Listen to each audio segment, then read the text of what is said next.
Bom, fala assim, bom dia, gente. Olá, tudo bem, meus amigos, meus queridos irmãos?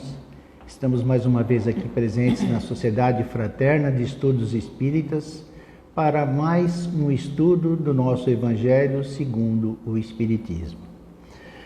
Eu gostaria de pedir a todos que se conectem ao plano maior, esqueçam os seus problemas momentaneamente e elevem o pensamento ao nosso Pai, nosso Criador, e agradeça por essa oportunidade de estarmos aqui aprendendo para a nossa evolução espiritual. Que os bons espíritos possam estar conosco, nos orientando, nos intuindo, para que possamos ter um entendimento do Evangelho que estudaremos nessa ocasião. Muito obrigado a todos, que assim seja, graças a Deus. Bom, antes da gente iniciar o nosso Evangelho, eu gostaria de fazer uma pequena homenagem. Ontem, dia 3 de outubro, dia do nascimento do nosso querido Allan Kardec, professor Rivaio. E numa biografia de Marcel Sotomayor, no livro As Vidas de Chico, ele nos faz uma referência ao autor da frase: nascer, morrer, renascer ainda, progredir sempre, tal é a lei. Allan Kardec, num pseudônimo que foi usado pelo nosso querido professor Rivaio, nascido em 3 de outubro de 1804 e desencarnou em 31 de março de 1869, ou seja, com 65 anos de idade, né? Só que ele começou a usar esse pseudônimo de Allan Kardec somente aos 53 anos de idade, quando ele começou a receber as mensagens do plano espiritual, receber as mensagens dos nossos amigos espirituais e as codificou, né? Então, o texto aqui se chama O Nome de Guerra. Com o cuidado de quem já tinha escrito e lançado mais de 20 livros didáticos, Rivaio se dedicou a burilar os ditados do além para torná-lo claro e atraentes. O formato que adotou, típico da filosofia clássica, foi o de listar perguntas e respostas enumeradas, lado a lado, na mesma página. Na coluna da esquerda, as interrogações lançadas aos espíritos, acompanhadas de respostas curtas, textuais, atribuídas ao invisível. E na coluna da direita, versões ampliadas de cada resposta, revisadas pelo professor. Ao todo, foram 501 diálogos, curtos sobre os mais diversos temas, subdivididos em 916 blocos de perguntas e respostas. Na questão 211, por exemplo, ele englobaria 9 ping-pongs ligeiros sobre o papel dos médiuns e sua formação. Então, dos questionamentos que ele começou a fazer aos espíritos, o primeiro deles foi esse: a faculdade de escrever sobre influência de espíritos é dada a toda a gente? E os espíritos responderam: não no presente, mais tarde sim. Toda a gente possuirá esta faculdade. Na segunda questionamento ele fez: que condições deverá a humanidade adquirir para que tal faculdade venha a ser geral? E a resposta foi: quando os homens estiverem transformados e melhores, obterão essa faculdade e muitas outras de que não gozam por sua inferioridade moral. Que é o nosso caso ainda, né? A gente ainda está bastante inferiorizado quanto aos conhecimentos espirituais, né? Por isso que nós temos essa chance de reencarnar quantas vezes forem necessárias, para que a gente vá se aperfeiçoando e crescendo espiritualmente, né?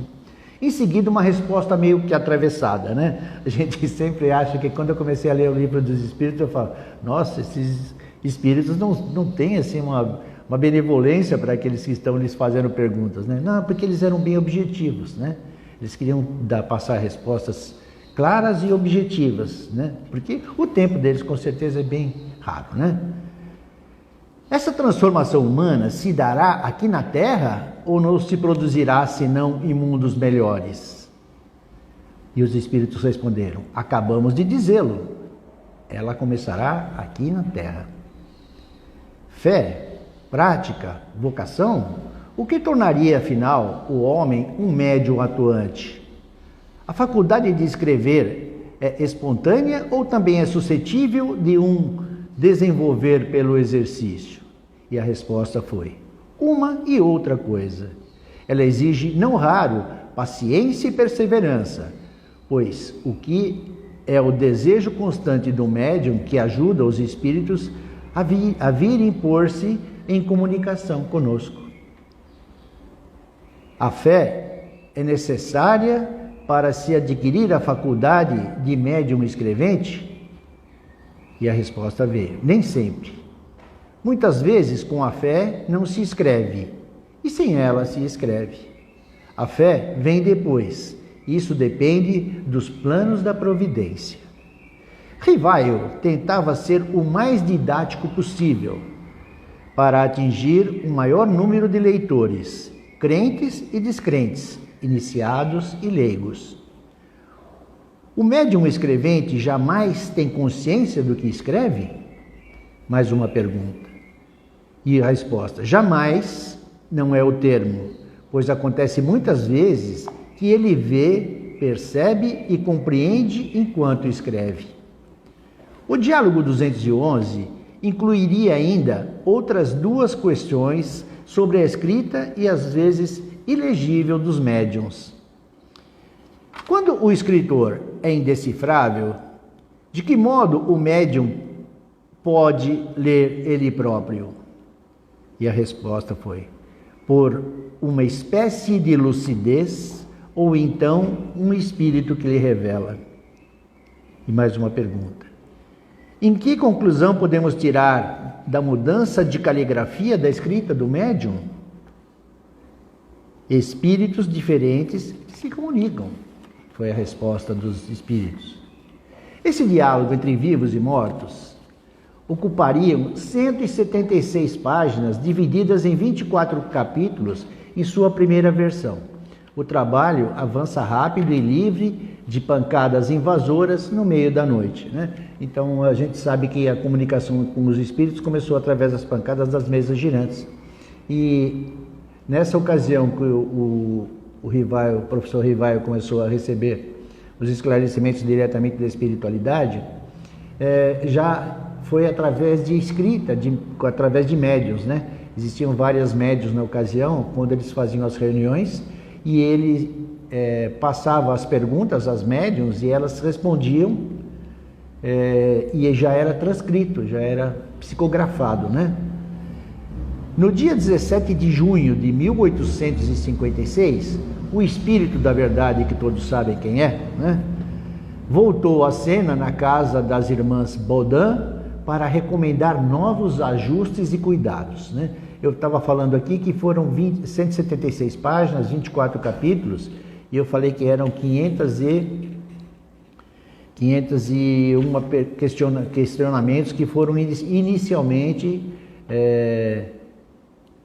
para a composição, né, da primeira versão do Livro dos Espíritos, né?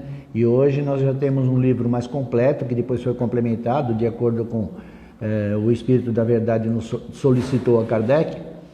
E hoje são 1019 questões, né? E tem questões que são divididas em A, B, né? Em tópico 1, tópico 2, tópico 3. Ficou bem mais completo, né? E foi sentida a necessidade de complementar alguns questionamentos, né?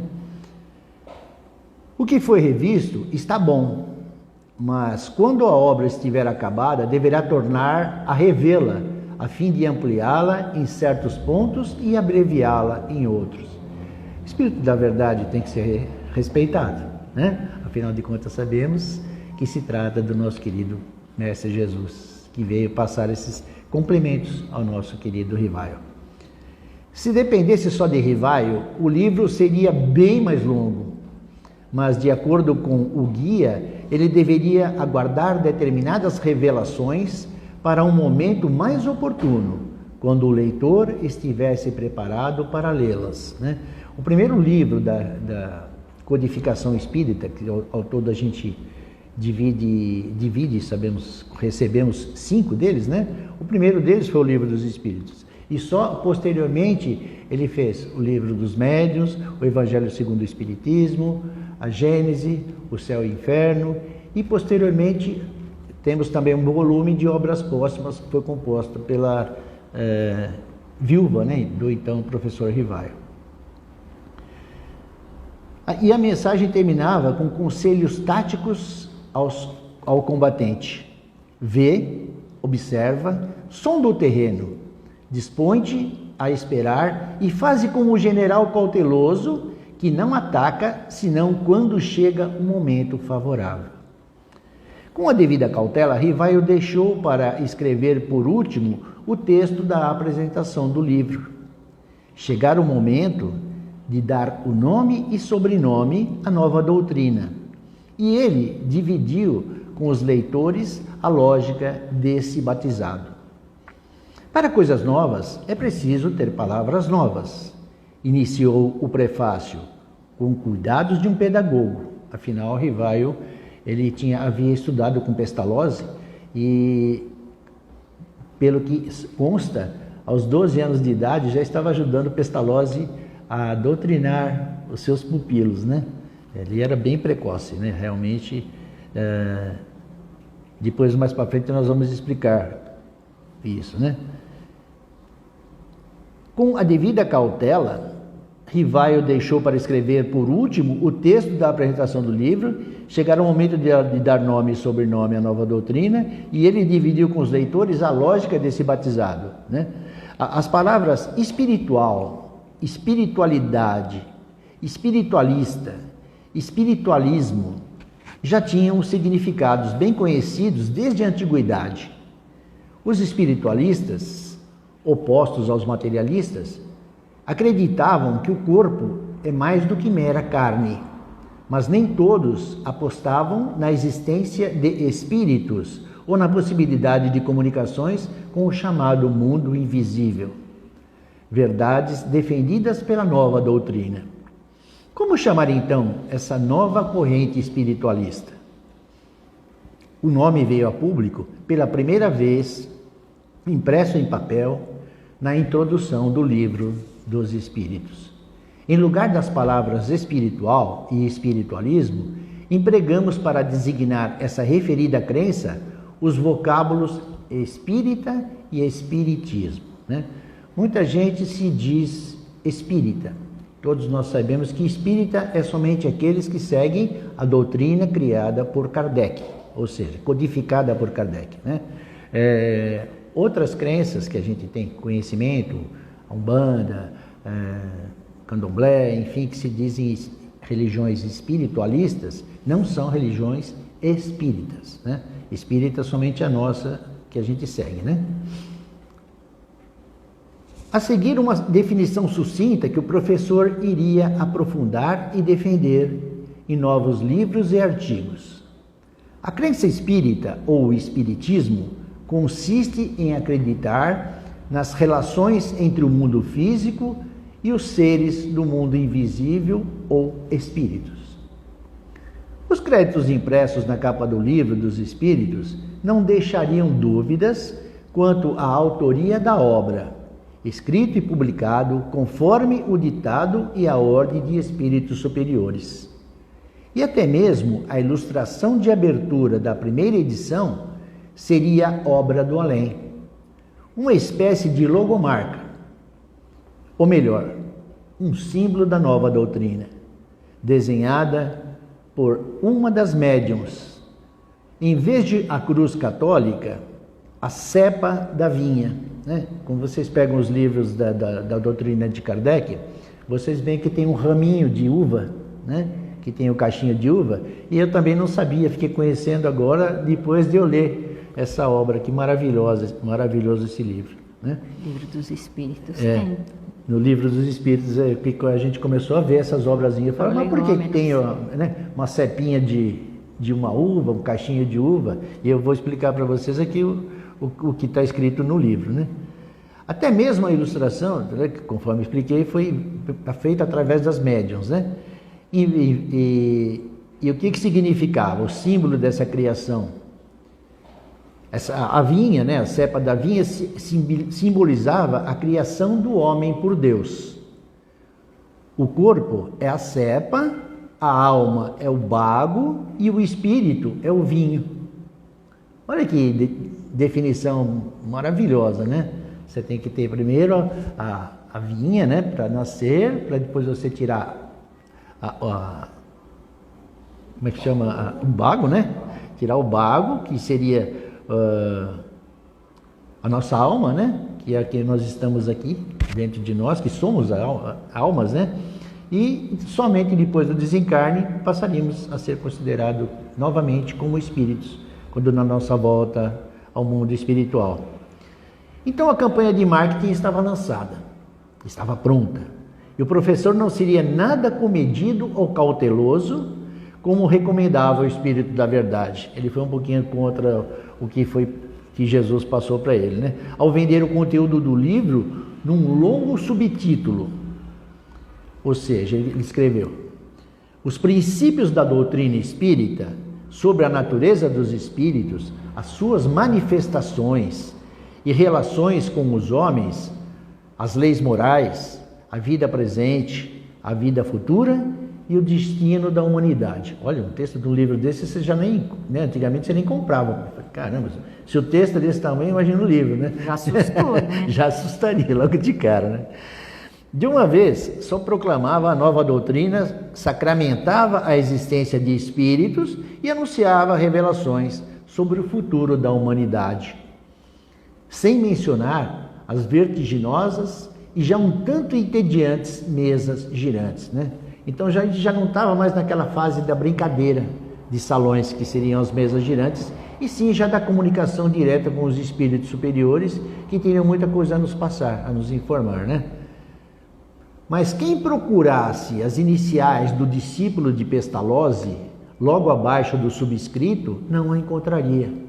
Ou seja, quando você pega o livro, você lê o texto do livro e embaixo tem o nome de quem produziu aquela obra, né? Então, no caso, o pessoal costumava abreviar as iniciais dos primeiros nomes e dava, por continuidade, o nome que ele era conhecido. No caso, ele era conhecido como Professor Rivaio, né? Então, ele teria que assinar lá, HLD Rivaio, ou seja, Hippolyte Léon Denisard Rivaio. Então, eles abreviavam as primeiras palavras e colocavam o título somente naquele que ele era conhecido, né, como Professor Rivaio. Então, normalmente, o pessoal costuma colocar isso até em caixa alta, né? Coloca nas letronas, né, que a gente chama de maiúscula, né? Hoje a gente, na área da informática, a gente aprende que chama caixa alta, né? Caixa alta, cursivas e coisas assim. E então, foi aí que a gente viu que quem assinava era Allan Kardec. Em carta enviada ao amigo Tiedemann, o professor mediu cada palavra para justificar a adoção desse pseudônimo. Lancei mão de um artifício, uma vez que dentre 100 escritores, há sempre 3/4 que não são conhecidos por seus nomes verdadeiros. Mas aquele não seria um artifício qualquer. O pseudônimo Allan Kardec guarda uma certa significação, podendo eu reivindicá-lo como próprio em nome da doutrina. A decisão teria sido tomada com o aval de diferentes espíritos através de diversos médiuns. Ou seja, ele foi intuído por vários médiuns da superioridade a utilizar esse nome, Allan Kardec, né? Só mais tarde, Rivaio revelaria os bastidores da origem do seu novo batizado, também testemunhado por Amélie. Amélie Baudin era a esposa dele, né? O nome foi revelado a ele por Zéfiro, em sessão na casa das irmãs Bodin. A casa das irmãs Bodin era onde eles faziam as reuniões para receberem as comunicações, né? As duas irmãs, elas psicografavam mensagens da espiritualidade, né? E carregava a história de outras vidas em suas 11 letras. O espírito brincalhão e compenetrado professor teriam convivido e trabalhado juntos como druidas nas Gálias, na época do imperador Júlio César, nos anos 58 a 44 a.C., né? Os druidas, eles eram sucessores dos celtas e eles eram pessoas que eram sábios, né? Eles eram conselheiros, eles eram como se fossem os conselheiros daquela época, né? Então, eles eram considerados assim como sacerdotes, né? E eles andavam nos navios junto com os imperadores, tal, para doutrinação, né? Para quem não acredita em espíritos ou em vidas passadas, a exemplo do juiz que condizia o temível processo dos espíritos, anos depois, a história era bem mais simples. O professor inventara o pseudônimo para resguardar os seus livros didáticos de possíveis boicotes do governo. Quem assistiu o filme de Allan Kardec vê que, por conta dele ter escrito esse livro, dele ter codificado o livro dos espíritos, ele era contra os ensinamentos da época, que todo mundo era bem católico e seguia aquela coisa, né, de não acreditar em reencarnação, acreditava em ressuscitação, né? E todos os livros que foram impressos naquela primeira fase foram queimados em praça pública, né? E se ele não tivesse separado o nome de Rivaio de Kardec, consequentemente, eles iriam queimar todos os livros pedagógicos que ele tinha escritos, mais de 20, que nem eu falei no começo, que eram livros utilizados nas escolas, nas universidades, né? Então, foi bem providencial ele ter mudado o nome, né? E com a adoção dessa identidade, Rivaio sim pretendia demarcar as duas fases da sua vida, a de educador laico, autor de obras adotadas em escolas e universidades da França, e do divulgador das novas verdades reveladas pela doutrina espírita. Mas se sua intenção era preservar a própria identidade, a estratégia daria errado. Hippolyte Léon Denisard Rivaio tinha 53 anos quando se tornou Allan Kardec, uma figura cada vez mais conhecida e visada desde o início. O Livro dos Espíritos teve para ele a força de uma nova certidão de nascimento, pública e notória. Que legal, né? A gente conhecer essas informações, né? Porque a gente conhece Kardec muito por cima, né? Quando a gente começa a estudar na doutrina, a gente aprende que a doutrina espírita é a terceira revelação. E essa terceira revelação foi dada como privilégio a esse senhor professor Rivaio, por conta dele ser um cara altamente didático. Ele era uma pessoa super inteligente, ele era uma pessoa que ele conseguia com facilidade transmitir todos os seus conhecimentos, né? Se utilizou bem daquilo que ele aprendeu com o mestre de Leon, né? Eu trouxe aqui uma mensagem de um livro que uma colega nossa querida Lourdinha passou para mim, e tem a ver com o tema que nós vamos falar hoje do Evangelho, que a Valquíria vai explicar para vocês, que é sobre a paciência. O tema é a paciência, do capítulo 9, é um tópico do capítulo 9 do Livro dos Espíritos, né? Que é da Instruções dos Espíritos, do Espírito de Rabelais. Ser paciente. Paulo, Epístola aos Hebreus, capítulo 6, versículo 15. E assim, esperando com paciência, alcançou a promessa. Ao observares a amorosidade da natureza em se recuperar das catástrofes provocadas pela imprevidência do homem, compreenderás a necessidade de esperar. com paciência, que as situações difíceis que estejam atravessando se tornem mais amenas. Se as plantas levam tempo para brotar, florescer e frutificar, por que desejas que as coisas na sua vida se resolvam sempre com rapidez? E se as imperfeições alheias te causam alguma irritação, olha para ti mesmo e reconhecerás o quão imperfeito ainda és. A paciência é uma virtude que ainda não possuis, mas que precisas cultivar como um dom precioso que te levará a sentir-te mais feliz. Se a noite traz a sombra, o dia traz a luz. Não te inquietes, pois, se o que desejas obter demora a alcançar. Quando despertas ao alvorecer e olhas através das vidraças do teu quarto, te encantas com o nascer do sol, que aos poucos vai tingindo o horizonte de róseas cores, num espetáculo de magnificente beleza. Procura assim também colorir a tua vida e com sentimentos que te tornem mais feliz, sobretudo, acrescentando em ti mesmo um pouco mais de paciência, para que a vida que enfrentas não mais te leves a sofrer tanto, mas que torne os teus dias mais risonhos, repletos de pensamentos luminosos, de eterna gratidão a Deus Pai, o Criador que tantas belezas criou para que pudesses encontrar um mundo mais belo, quando aqui aportaste numa nova encarnação. Esse livro é maravilhoso. Ele foi ditado por um espírito que inclusive era uma irmã Maria do Rosário.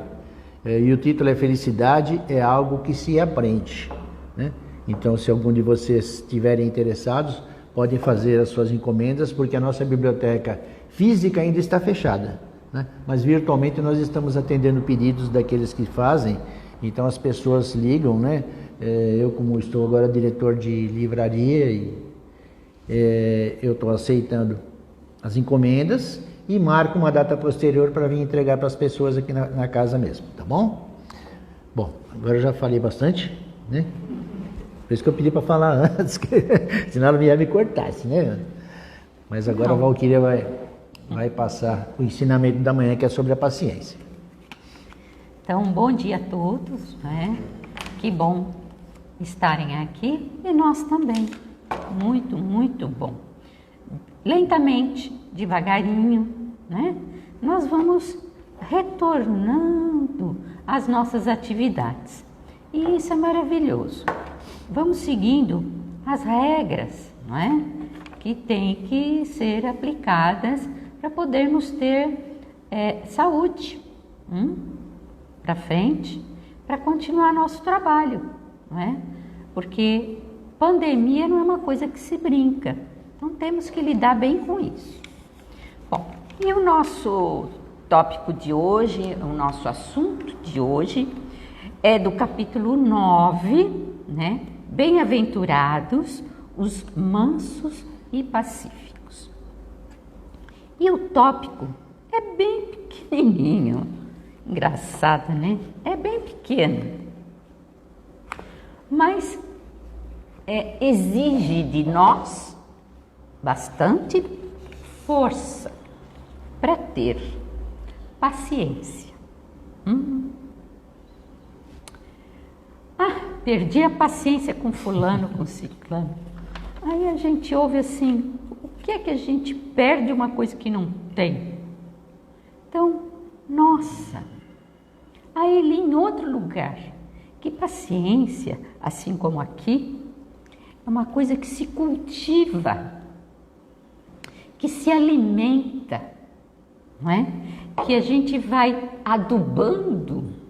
Então, é uma virtude que temos que ter, ou que poderemos ter no futuro, mas que temos que adubar, que temos que regar, que temos que colocar entendimento e ensinamento, não é? E nesse tópico 7, ele é bem curtinho, mas não vou ler inteiro não. Só esse início, que ele fala assim: é o espírito amigo, Havre. A dor é uma bênção que Deus envia a seus eleitos. Então, é uma coisa que temos nesse mundo nosso. Ele envia, nós adquirimos. Porque o que a gente aprende na doutrina é que Deus não manda essas coisas para a gente. Nós já trazemos. São heranças nossas, das vidas passadas e de atitudes nossas. Então, nós trazemos. Faz parte do nosso espírito, da nossa alma. Faz parte de nós, da nossa psique. Faz parte. Temos que lidar com ela, filtrar, adubar, regar. Então, ele fala assim, não vos aflijais. Quer dizer, não vamos ficar triste, chateado, revoltado, irado. Quantos de nós temos uma doença? Dores. Nossa, quem que não tem dor hoje em dia? Não é uma dor de barriga? Nossa. Se for fraquinha, tudo bem, um remedinho. Mas se for muito forte, a gente tem que correr no pronto-socorro. E, olha só, não vos aflijais, portanto, quando sofrerdes, mas ao contrário. Bendizei o Deus Todo-Poderoso, que vos marcou pela dor aqui na terra, para a glória no céu. Então, a gente está marcado com a dor enquanto a gente estiver aqui. Enquanto a gente estiver aqui, nós estamos marcados pela dor. Porque vamos estar à mercê do quê? Daquilo que está aqui dentro. Se eu tenho raiva, revolta, ira, indignação, nossa, tem aí um monte de adjetivos, um monte, para tudo o que a gente sente. Aliás, nós somos mestres em dar desculpas para as dores, as raivas e revoltas que a gente tem. A gente sempre dá uma desculpa. A gente sempre se acha vítima. E se a gente fosse vítima, Deus estaria nos impondo, estaria nos dando um rótulo, uma coisa, junto com a criação dele, do nosso espírito, né? Já estaria dando tudo isso junto, como um pacote, mas não é. Nós fomos criados simples e ignorantes e nós fomos adquirindo essas situações que foram ficando agregadas, grudadinhas no nosso espírito, no nosso perispírito. E agora, encarnados, nós vamos colocando para fora coisas, defeitos que estão dentro de nós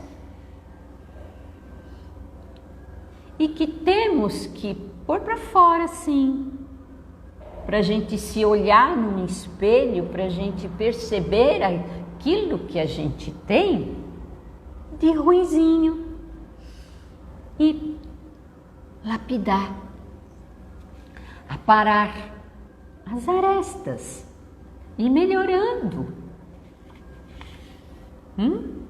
Olha, alguns de nós, como monitores, percebemos alunos no início do ano de uma certa maneira,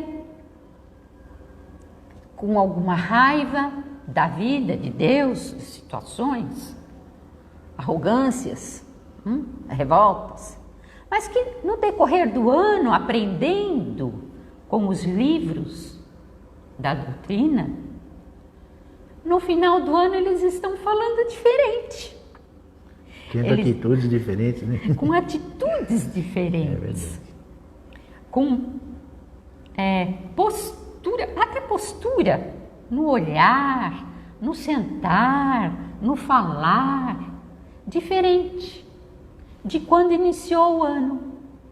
E no final do curso, estão nos agradecendo, maravilhosos, com os ensinamentos.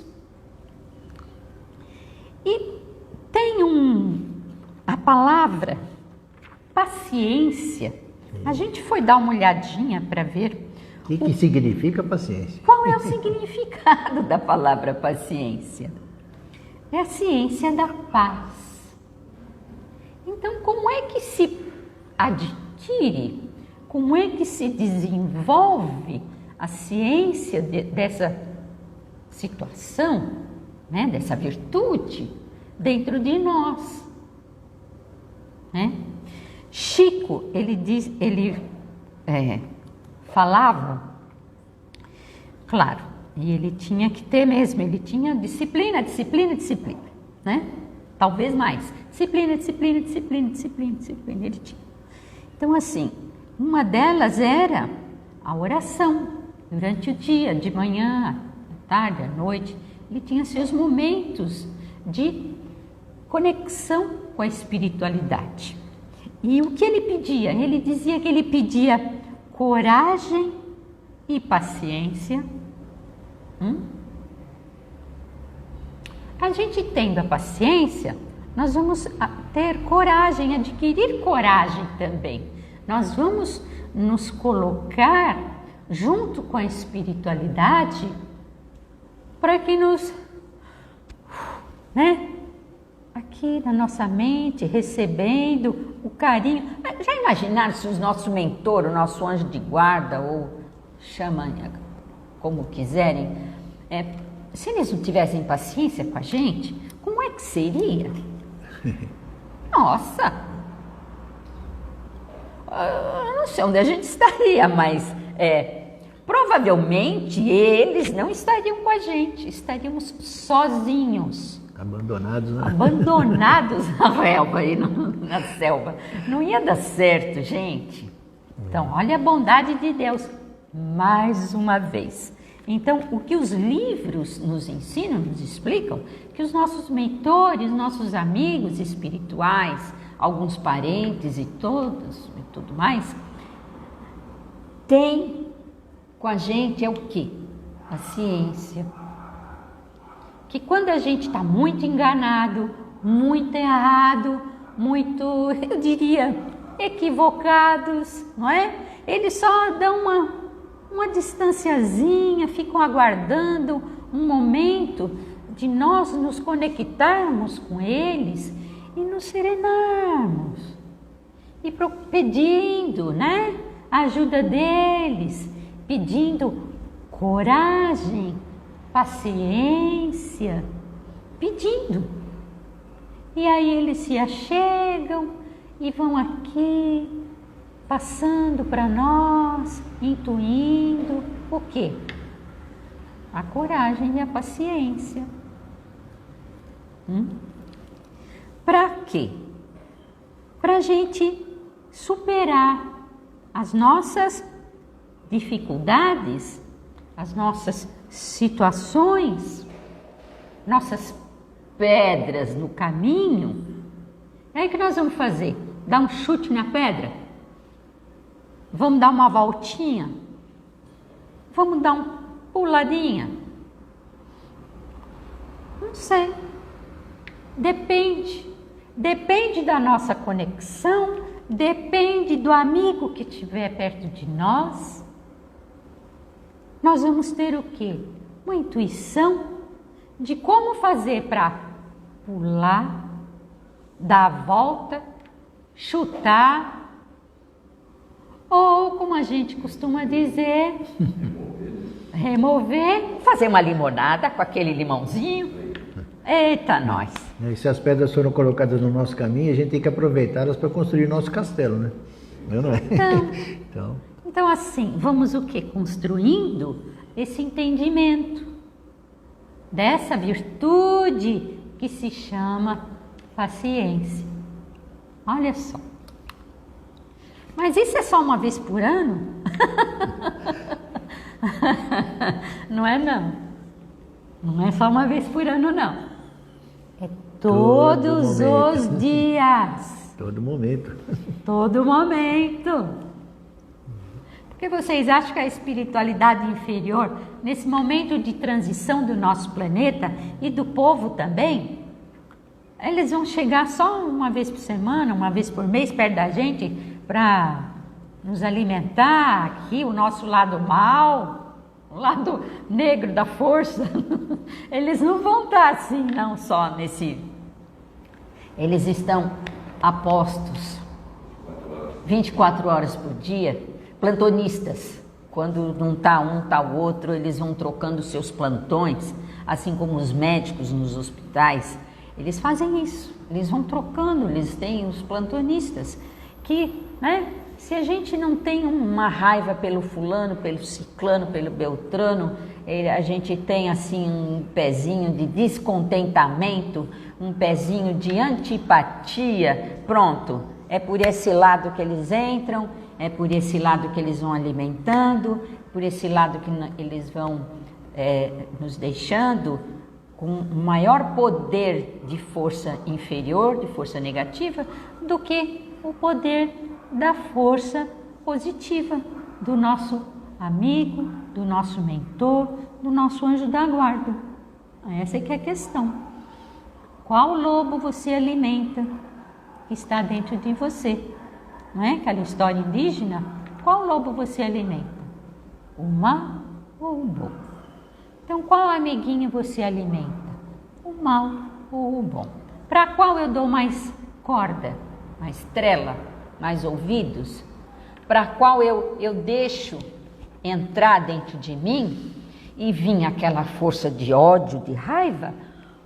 Ou aquela força de amor, de bondade, de benevolência? Porque começa com benevolência, de eu querer ser bom.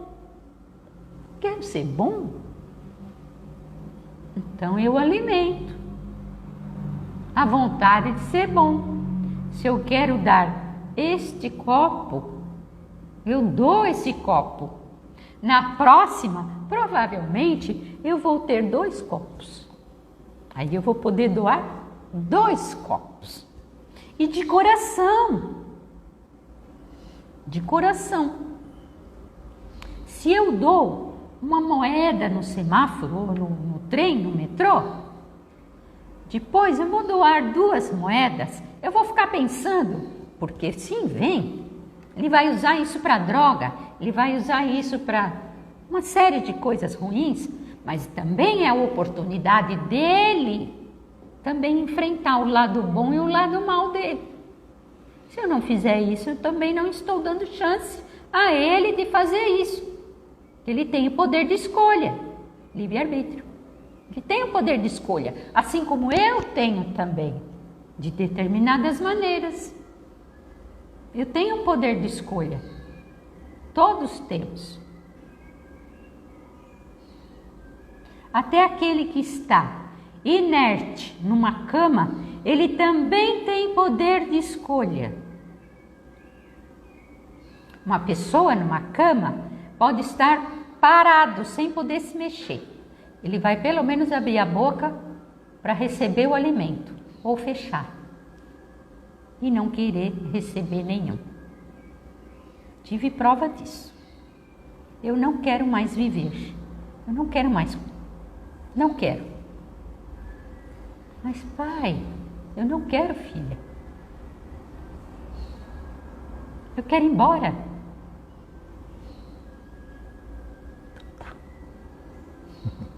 Então tá. São escolhas. Não quero mais viver. Então, todos temos escolha. Todos. Do bem e do mal. Eu quero ser paciente. Eu quero ter virtudes. Como ele fala aqui, determinado, não se fica pronto para começar alguma coisa. Bom, deixa eu me arrumar que eu quero ficar pronto. Não. A gente tem que fazer o quê? Se começa a ficar pronto para começar. Não vou começar para ficar pronto. Não. Eu fico pronto para começar. Então eu fico disponível. Eu fico aberto à espiritualidade superior, à espiritualidade que vai estar me passando coisa boa. Eu vou analisar, não é meu livre-arbítrio? Eu vou analisar, está me passando coisa boa? Eu quero coisa boa. Agora eu estou sentindo raiva e ódio do outro, como é que eu vou ter paciência? Não é assim que ela se instala, que ela adere, que ela tem campo para crescer, proliferar dentro de mim, se eu não dou oportunidade.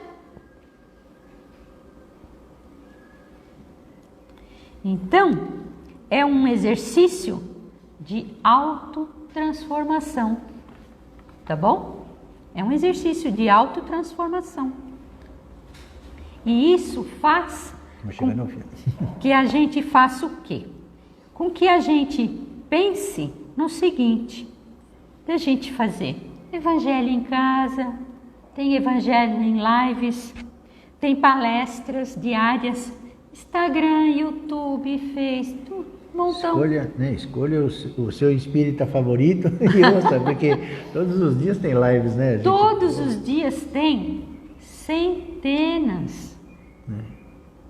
É com isso que eu vou educando o meu espírito para que eu seja mais paciente. É uma ciência.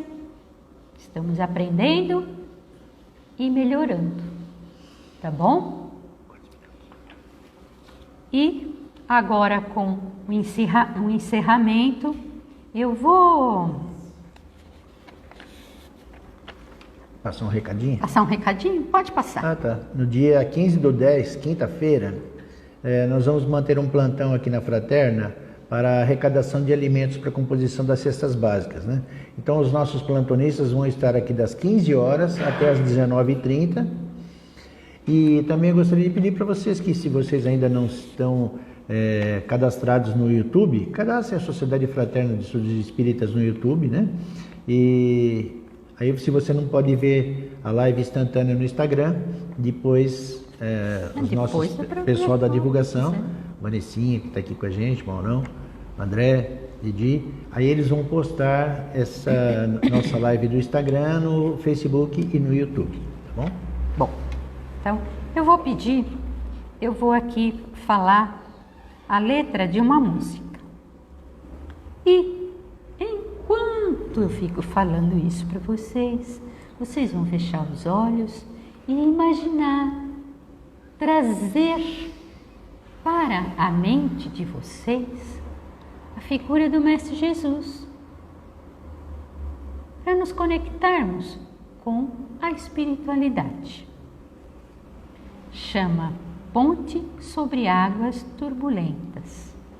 Então, pensando em Jesus, trazendo Ele para nossa mente, braços abertos, iluminado, muita luz para todos nós, para esta casa, para suas casas, seus lares, para nossa casa, o planeta Terra, tá bom?